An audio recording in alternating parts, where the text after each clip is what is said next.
أسرع حلوى ممكن تعمليها في 10 دقايق. سلام عليكم، ازيكم حبايبي غاليين، عاملين ايه؟ يا رب تكونوا بخير. انا جبت لفة جلاش كانت بايته عندي كده زي ما انتوا شايفين، وقطعتها بالشكل ده.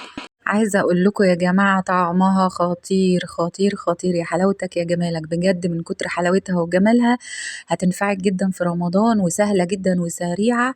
مش عايزه اقولك على سهولتها. هنجيب بقى اي صينيه عندنا ندهنها سمنه، وننزل براق، ونكون مسيحين شويه سمنه كده جنبنا، وكل راق هنحط كده شويه سمنه، ونحط رق تاني ونحط سمنة، ونحط رق تاني ونحط سمنة، لغاية ما نخلص كمية الجلاش. طبعا لفة الجلاش دي يا بنات نص كيلو.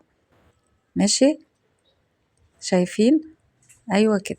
هنفضل بقى نكرر كل العملية لغاية ما نخلص لفة الجلاش. والله العظيم يا جماعة لو جربتوها هتعجبكم جدا، طعمها خطير. هي بصوا هي مش جايبة يعني انا مش هعرف اوصف لكم بصراحة.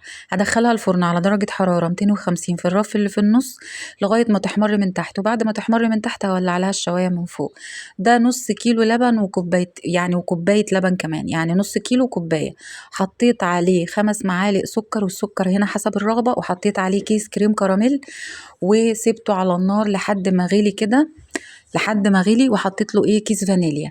ونطلع على طول الصينيه الخطيره من الفرن، وننزل على طول بالتسقيه او التشريبه اللي احنا عملناها. بصوا يا جماعه الصينيه بتترفع من النص، هتشوفوا دلوقتي بعد ما شربت. بصوا ما شاء الله بتترفع بتتنفخ كده من النص. طعمها خطير يا جماعه، طعم الكريم الكراميل اللي جوه فيها طعمه تحفه التحفه اصلا، يعني خطيره. اوريكي بقى ازاي تقدميها بطريقتين. الطريقه طبعا العاديه ان احنا نقدمها كده بالشكل العادي، والطريقه التانية هوريها لكم دلوقتي. بصوا يا جماعه يعني طعمها خطير بصراحه، ما باتتش والله العظيم، ما باتت لتاني يوم من كتر جمالها وحلاوتها.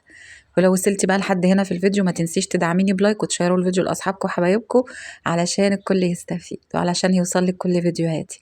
بصوا بقى هنا دي القطعه بقى هنزينها بقى بالكراميل.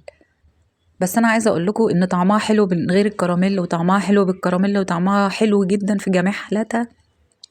وطبعا بتتقدم وهي يعني بارده، دافيه، مش بارده قوي ولا سخنه قوي. يا رب الفيديو يكون عجبكم. لو عجبك الفيديو ما تنسيش تدعميني بلايك، وتشيروا الفيديو لاصحابكم وحبايبكم، بحبكم قوي.